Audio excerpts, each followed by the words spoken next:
নিজের ক্যারিয়ার যে শেষের পথে সেই ইঙ্গিত আগেই দিয়েছিলেন ক্রিস্টিয়ানো রোনালদো। ইতোমধ্যে নিজের শেষ ইউরো ম্যাচও খেলে ফেলেছেন।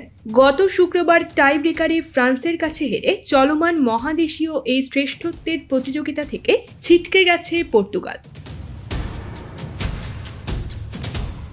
তারপর থেকেই আলোচনা হচ্ছে এটাই জাতীয় দলের রোনালদোর শেষ ম্যাচ কিনা। যদিও পর্তুগালের কোচ রবার্তো মার্তিনেজ আশা করছেন খেলাটা চালিয়ে যাবেন রোনালদো। চলমান ইউরোতে চেনা ছন্দে ছিলেন না পর্তুগিজ সুপারস্টার। 5 ম্যাচ খেলে গোল পাননি একটিও। ফ্রান্সের কাছে কোয়ার্টারে হেরে বিদায়ের পর অনেকেই দোষারোপ করছেন আল নাসর তারকাকে। কোয়ার্টারে হারের পর চুপ ছিলেন তিনি, এবার দিয়েছেন আবেগঘন বার্তা। নিজের অবসর নিয়ে কিছু না বললেও ইউরো থেকে এমন হতাশাজনক বিদায় প্রত্যাশা করেননি CR7।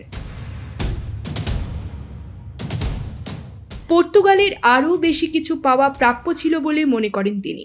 সামাজিক যোগাযোগ মাধ্যমে রোনালদো লিখেছেন, আমরা আরও বেশি চেয়েছিলাম, আমাদের আরও বেশি প্রাপ্য ছিল, আমাদের নিজেদের জন্য, আমাদের প্রত্যেকের জন্য, পর্তুগালের জন্য। পর্তুগালের সমর্থকদের প্রতি কৃতজ্ঞতা জানিয়ে রোনালদো আরও বলেন, তোমরা আমাদের যা কিছু দিয়েছ এবং আমরা যা অর্জন করেছি সবকিছুর জন্য কৃতজ্ঞ। এবারের পুরো ইউরোতেই নিজের ছায়া হয়েছিলেন CR7।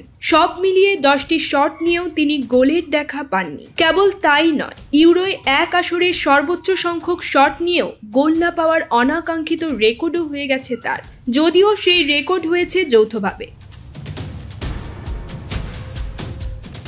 আগে বেলজিয়ামের কেভিন ডি ব্রুইনা করেছিলেন ভুলে যাওয়ার মতো এমন কীর্তি। সব মিলিয়ে পর্তুগালের হয়ে সর্বশেষ 9 ম্যাচেই গোলের দেখা পাননি আন্তর্জাতিক ফুটবলের সর্বোচ্চ গোলদাতা রোনালদো।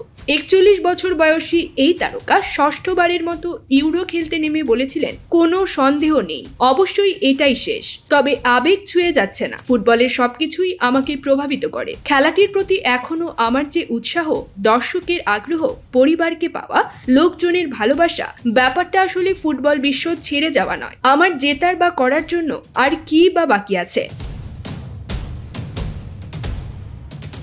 ফলে 2026 বিশ্বকাপে রোনালদোর না খেলারই বেশি ইঙ্গিত মিলছে। রোনালদো ইউরো খেলছেন 2004 থেকে। টানা 6টি টুর্নামেন্ট খেলে তার নামের পাশে মোট 14 গোল, অথচ ইউরোয় 10 গোলও নেই আর কারো। কিন্তু সেই তারকাই কিনা এবার প্রথম কোনো বড় মঞ্চ থেকে গোলহীন হয়ে ফিরছেন। পর্তুগালের হয়ে সব মিলিয়ে 212 ম্যাচে রোনালদোর গোল 130টি, যা আন্তর্জাতিক ফুটবলের সর্বোচ্চ। News desk, channel 16।